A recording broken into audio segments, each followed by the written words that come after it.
And so many people nowadays are afraid of what makes them different. I don't believe that you shouldn't care about what other people think. I think you should just consider it.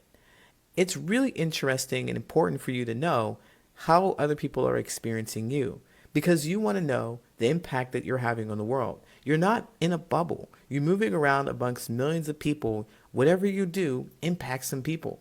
So you want to know if you're impacting them in a way that you desire. Just don't take it to heart. Remember that your feelings are the most important.